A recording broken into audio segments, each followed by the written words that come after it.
Wait. Okay. Good girl.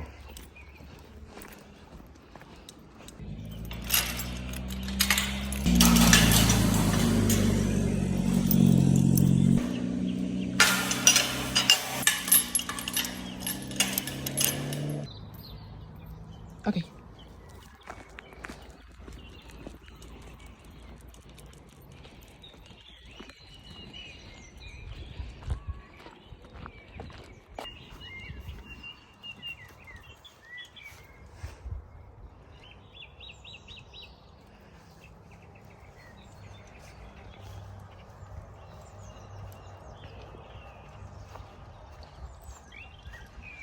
Hi there, welcome back to the Alban allotment. It is an absolutely stunning day. Me and Poppy are sitting on plot 79 sitting area right now. I'm Kane for all the new subscribers. Hi, nice to meet you. We are just enjoying this absolutely beautiful, calm day. It's about 23 degrees, so Poppy gets a little bit hot if she's not in the shade. But there's no wind at all. It's absolutely glorious. I'm probably quite messy and sweaty, but despite that, I think today we will do a plot tour of plot 79. Normally we do plot 12 first, our other plot, and then we do plot 79's tour the week later. But this month rather, I think we're going to swap it around because plot 12 right now is a little bit chaotic and it's quite difficult to walk around and do a proper tour because Sergio has taken everything out of the big greenhouse there to lay some more flooring and to put his tomatoes in, which means all the staging is out and we need to try and find a home for the staging, and it's a little bit chaotic and difficult to walk around. But hopefully next month it will be back to normal and we'll do plot 12 first and then plot 79 second. There is some really cool stuff to show you on plot 12. We've built a new brassica cage which we'll show you next week, so if you want to stick around and see that, then I recommend subscribing and watching next week. We'll also show you how we built that as well in a future video. And yeah, the brassica cage is looking really good, as well as Sergio's tomatoes are looking amazing. But there is some stuff to show you on this plot as well, including my tomatoes, and we've also finished glazing the tiny greenhouse, which is right behind where you are now. And all of my chilies are in there and looking pretty happy as well. So yeah, there's quite a lot to show you on plot 79 today. So I think me and Poppy, as much as we're both enjoying these little smooshes, I think we'll probably go meet you by the wildflower patch and we will start the tour. So here we are at the start of plot 79 at the wildflower patch as usual. So we have a lot of grass in here now. We are trying to keep on top of it because it is starting to swamp out some of the other things like the foxgloves and the forget-me-nots, which are just starting to go over as well here. We do have some calendula though, which survive winter. So these aren't actually new calendulas. These are, they're just overwintered ones, but they managed to survive quite nicely and now they are blooming again for us, which is quite nice. There's some thistles here at the front. I might take the ones at the front out, but that big one at the back I'm definitely going to leave. And somewhere in there, where the sticks are, there are two globe thistles, which are taking a really long time to get going. So just trying to keep those weed free. The main three issues with weeds in this at the moment are bindweed, grass and nettles. The bindweed is quite easy to deal with. The grass is an absolute nightmare and the nettles are also quite easy to get out. The thistles are okay because I know they're really good for pollinators, and so are nettles to some degree. But the grass is an absolute nightmare, so we're trying to keep on top of it because it's completely shading out. You can't even see it, but there's like a little foxglove in there. There's a few more dotted about and it's, yeah, just starting to get a bit too wild in there. The logs that we've upturned though, as well as looking really nice and woodlandy under here, especially when there's like dappled shade at midday, they provide a really nice way of like leaning on them, so you can lean over without walking in there and you can weed some stuff out, which is quite nice. But we need to get our gauntlets on and get some of the more prickly stuff out soon, I think. The wild garlic / bluebells, I think it is actually a form of wild garlic, that has almost gone over now, and the bluebells at the back are nowhere to be seen now because they're being shaded out by some of the other plants. We do have a lot of little seedlings in there, which I'll show you around from the other side, but other than the big plants and the weeds and the grass, there's not a lot of great stuff in there yet, but hopefully soon we'll start to see some poppies and stuff pop up. Little poppies. And then here we have like these daisies. I can't remember the exact type, but I think they self-seeded and they're doing pretty well. They're pretty chunky now, so hopefully they'll give us a display soon. And I can't remember what this weed is, but it's right next to the foxgloves, and kind of leaving it to do its thing because it's actually quite pretty. And then you've got a little foxglove behind it, which are just starting to send up flower spikes actually, as well as this big one here. So hopefully we'll get some foxgloves to show you in the next tour as well. And then behind that we have the honeysuckle, which is putting on a lot of growth, and we do need to start training it up the tree soon, I think. The purple sprouting broccoli, that is very much over, but we've left it for the pigeons and the pollinators. The pigeons haven't really touched it, I think because it's maybe a little bit too big for them to get to, but the pollinators are loving it, although there's none here today. And it's still sending out new flowers, and it hasn't actually started to form seed pods yet, so leaving that for a little bit longer. But once that is done, we'll take that out, and then these bricks that we took from my mum's garden, with her permission, we're going to just move those over a bit because there's not a good place to keep them at the moment. But we have started using these for laying paths and stuff, and eventually we'll use them for maybe laying a base for the cold frame and stuff. Lots of plans for these bricks, but at the minute they're a little bit in the way. And that hosta there is just from the sharing table, because somebody was giving them away, so we thought we'd take it. And well, I'm not sure where we're going to put it yet because we've only just taken it, but it's looking pretty healthy. The sunflowers that desperately need, well, a water for a start, but also to go in the ground somewhere. We sowed those in February and a few of them came up, but we've had actually a lot of trouble, bless you Poppy, we've had a lot of trouble getting some more to germinate, so hopefully we can get these in the ground soon, and then hopefully we can get some direct sown ones to actually germinate too. And there's just a couple of little bits from my mum's garden. There's a couple of lavenders in there and a bush or shrub, I can't remember the type though. And then the other side of the wildflower patch we have another overwintered calendula, which is absolutely gorgeous. Look at that, this one, stunning, really nice, really pretty. And then back here, as I say, we've got a lot of little seedlings. The sun's just gone in, that's a shame because the golden hour was looking stunning. We have a lot of little seedlings coming up, and there's a few more dotted around, but this area particularly is looking pretty exciting. Not sure what it all is, I'm sure some of it's just weeds. But hopefully we'll get some poppies and stuff come up there as well. And then yeah, we have our globe thistles here and here, which are coming up. They're just really small and taking a very long time. So this here, which Poppy's going to help me look for, is actually the globe thistle. Pops, mind it. This way, Pops, come on, good girl. So hopefully they will start to take off soon, because they're really pretty and I prefer them to the massive thistles that we have here. Down the side of the shed we have 3 foxgloves, which we've just put here to try and stop us from shoving stuff here quite so often. And then some very sad looking sweet peas, which desperately needed to go out a very long time ago. If they take off, there's a bit of trellis there, we'll just do them up the side of the shed there, because I know that they like to be a little bit in shade and not too hot. So hopefully they will do quite well there. If not, we have some more that we've sown, so they can maybe go there as well. We've been doing a little bit of tidying down here, which is quite nice.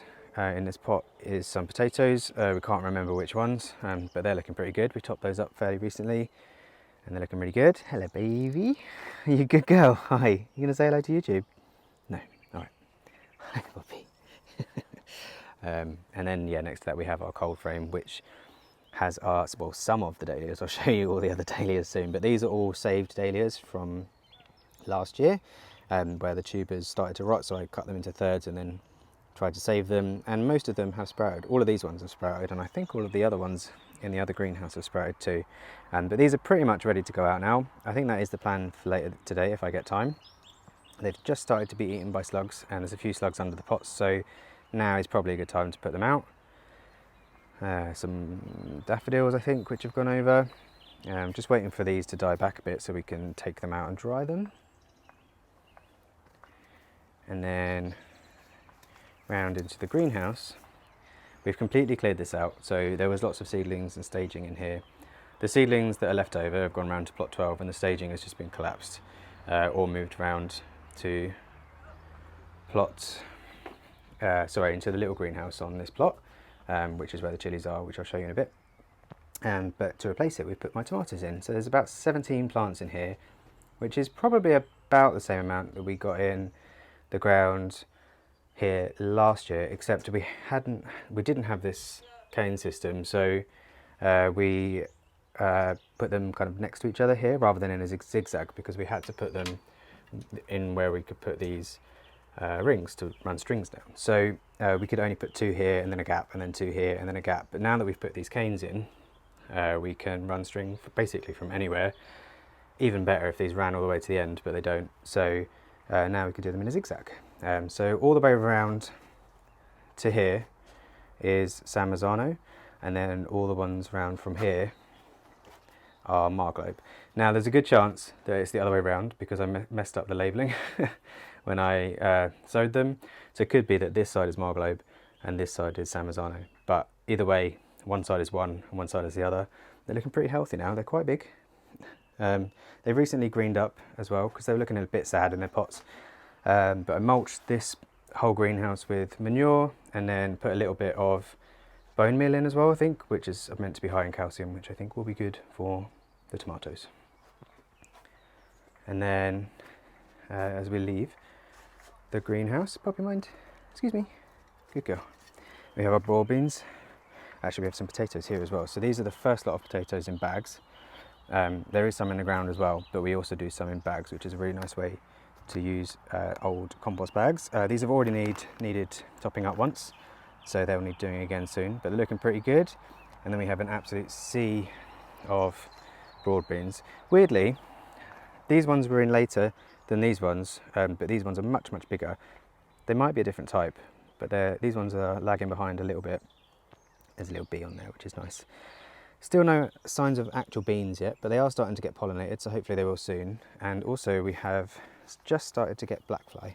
Hey baby, hi doggy. Which, let me see if I can find some. Pretty good that I can't find some. There we are, they're down there. So just on this stem here, there's quite a lot of black fly just starting, but I also saw a ladybird today and I took it over to the black fly and I just saw it starting to eat them. So hopefully it will lay some eggs and then the black fly will just be sorted out pretty quickly. Not too concerned about it. Excuse me, Pops, sorry. And then down here where this gap is, we had some leeks, which were starting to do really well, but unfortunately we saw leaf miner, so we've had to take them out. Lesson learned, we never really had to deal with leaf miner before because we've never really had anything in the ground that long before because of the flooding. But so we've never really thought about netting them. So next year we'll try to make sure, or this year even, when we do our leeks, we'll make sure they're netted right from the start. Bit of a shame because we haven't got any leeks still. And then this is some more potatoes in bags. I couldn't remember the varieties of them. I really did a bad job of labelling them. But there's a few main crop and a few second earlies. A few of these have just got 1 in and the rest have got 2 potatoes in. I did just want to do 1 per bag this year, but we had so many to use up that I thought we'd just put 2 in and see how they get on. And then down here, these are Sergio's potatoes. These ones are in the ground, as you can see, with some onions next to it, which we'll probably use as spring onions, which are starting to look quite nice. Again, didn't do a very good job of labelling them. Maybe Sergio did. Duke of York, these ones. Looking pretty good. And then behind that, you can see we've moved the grape from the greenhouse out, and it's just started to perk back up. It was looking a little bit sad because we had to break off its really big taproot that was going right down into the ground. But we've been dumping loads of water on it every day. The one next to it's not looking too happy actually, but it seems to have perked up quite nicely. And the idea is we'll train these along the back as a kind of fence to Poppy's made a friend.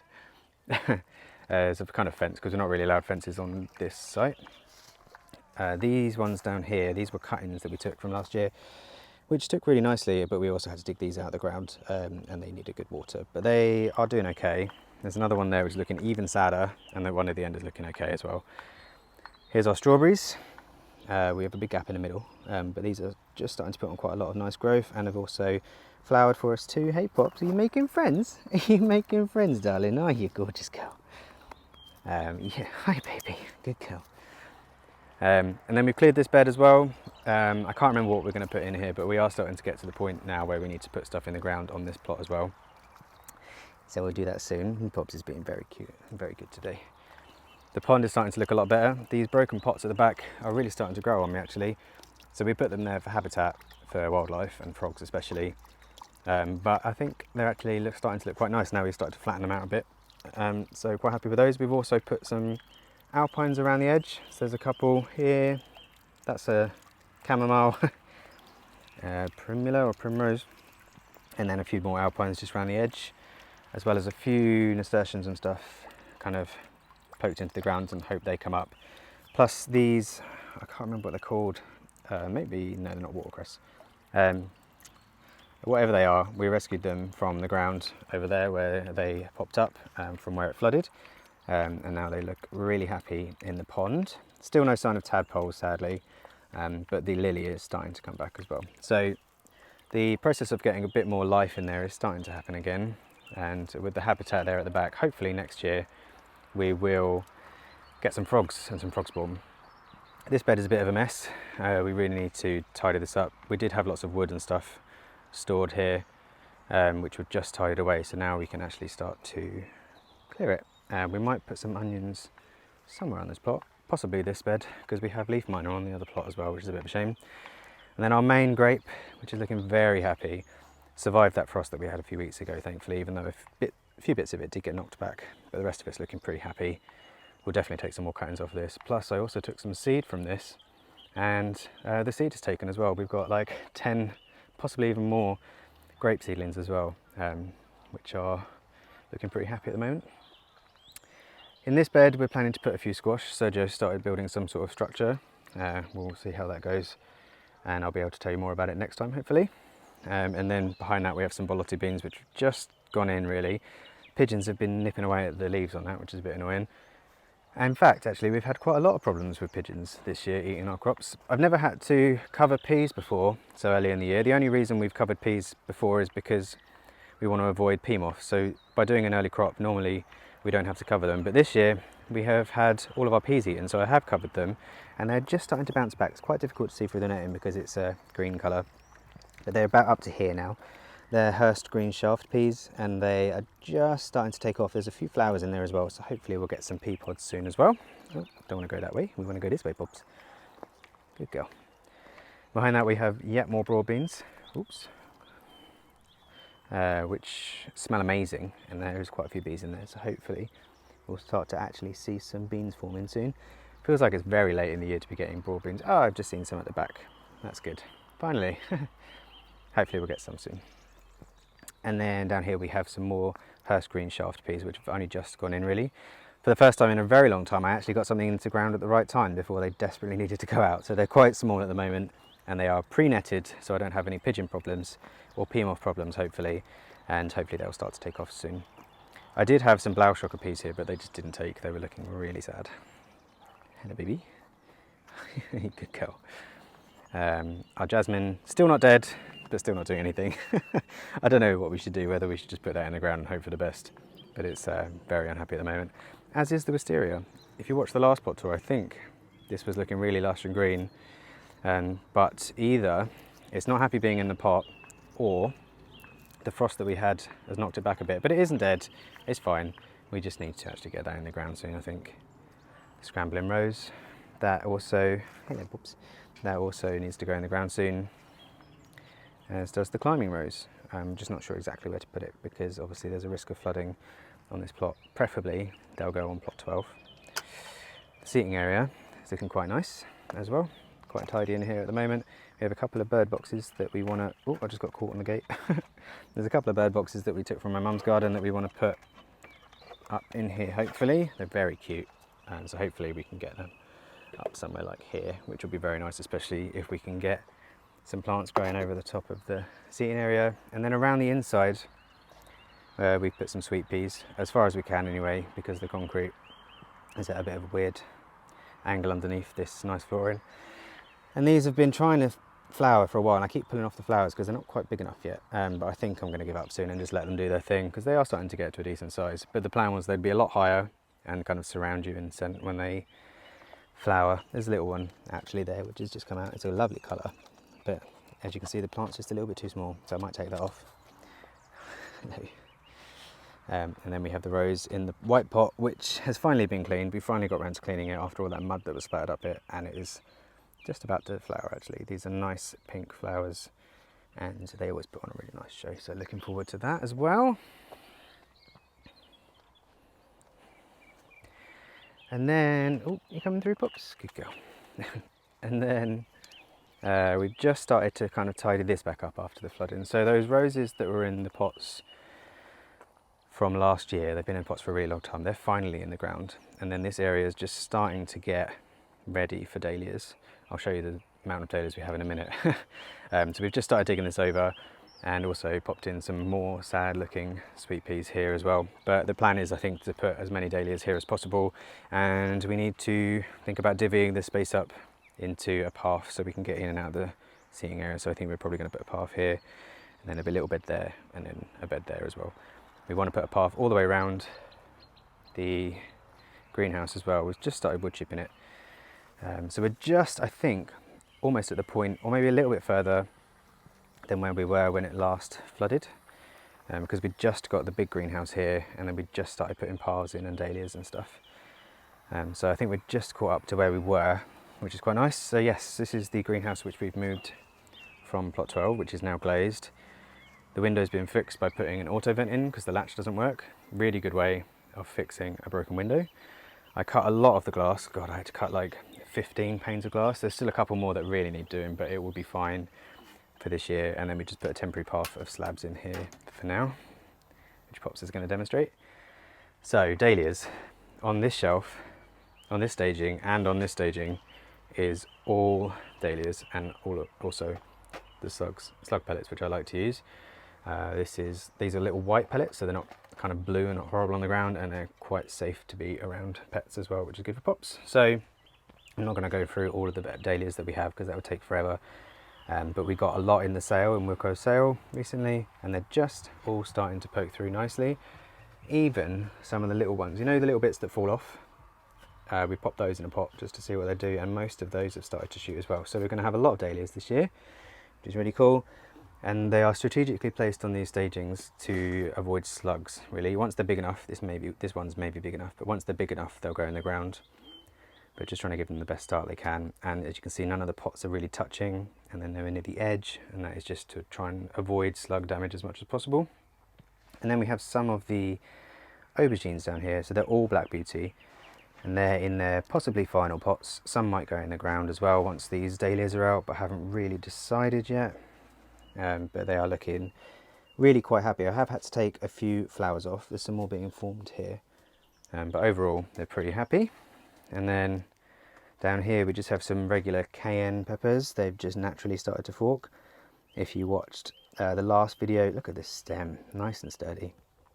If you watched the last video we did on the chili update, you'll see me potting these up, and they are really settling in quite nicely into this little greenhouse. And then this staging we moved from that greenhouse into here, and it fits quite nicely at the back here for the rest of our chilies to go on. So on the left here, all of these ones here are Fresno chilies, and all of these ones on the right here are a cayenne again, but they are an F1 variety, and these were sown on the 6th of January under lights, obviously, as well as these ones which were sown on the 13th of January.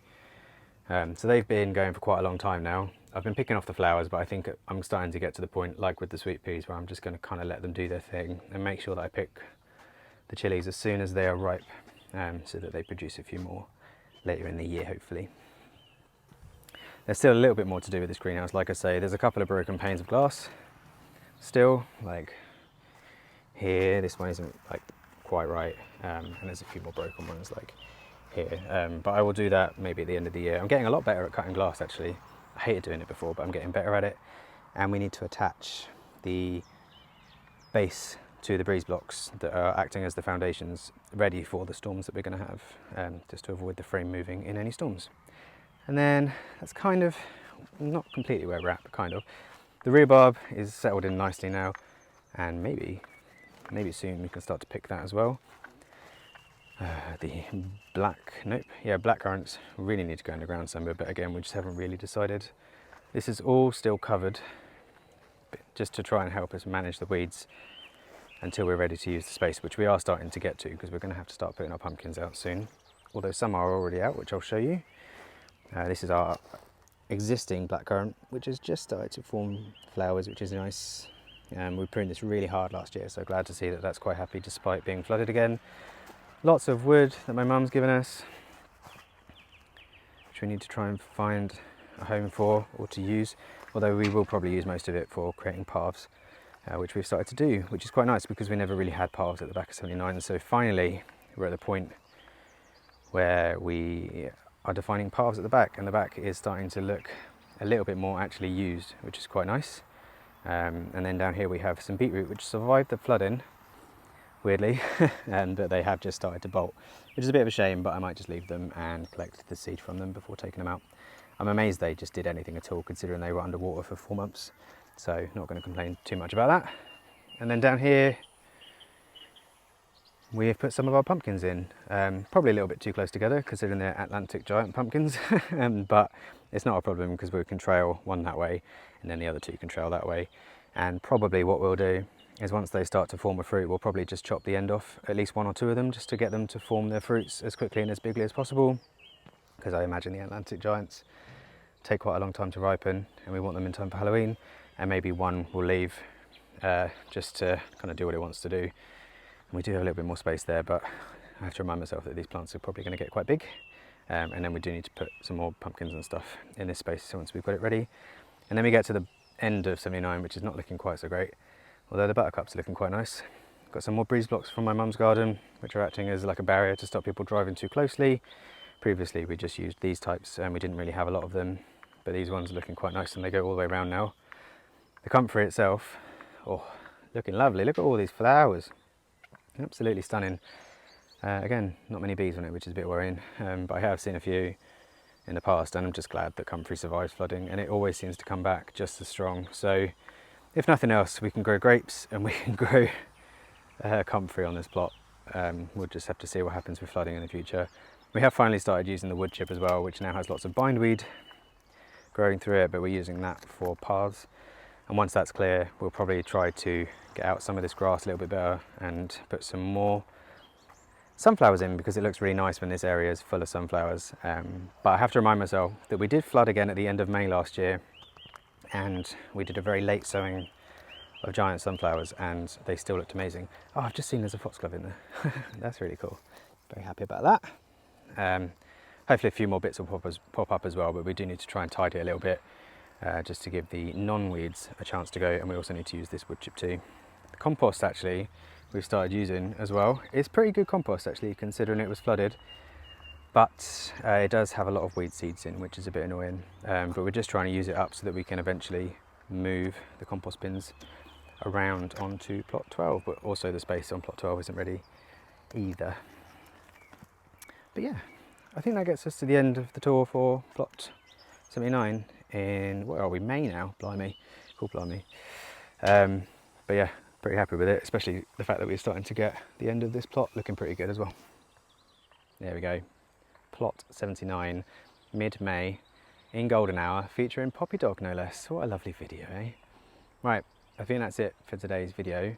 I'm very much looking forward to getting the end of plot 79 sorted out actually. That's the only bit which is bothering me a lot. It just is the only bit that doesn't look like it's had any attention, so hopefully we can get that sorted out, ready for the next tour next month. And hopefully we can get some sunflowers to germinate as well, because we're really struggling this year. The seeds that we saved from last year just don't seem to be doing it as well. But we do have some seeds saved from the year before, which we can try. So once we get that area sorted out, hopefully we can get some sunflowers sorted out, because it did look really, really nice there last year, and I'd like to recreate it if possible. Anyway, that is it for today's video. Hope you enjoyed it. As I say, next week's video will be a tour of plot 12 instead. So if you want to watch that and you're not already subscribed, please do so. Thank you to everyone who has already subscribed. It means a lot to me. I really, really appreciate it. And yeah, really looking forward to seeing you again in the next video. So from me, Sergio and Poppy, who has been a very good girl today and following me about on the plot and helping me do the plot tour. Take the best of care, and we'll see you again soon. Bye. Burst full of life with weeds, which we're going to have to try and keep on top of as well. Poppy, come back. Poppy, come. Poppy, come. Good girl. Hi, baby. So, I've forgotten what I was saying now. Hi. A little bit toasty. Bit of a toasty box, are you? You good girl. You good girl. Hey, gorgeous. High five. Yeah, you good girl. Right, should we do the tour? Coming in.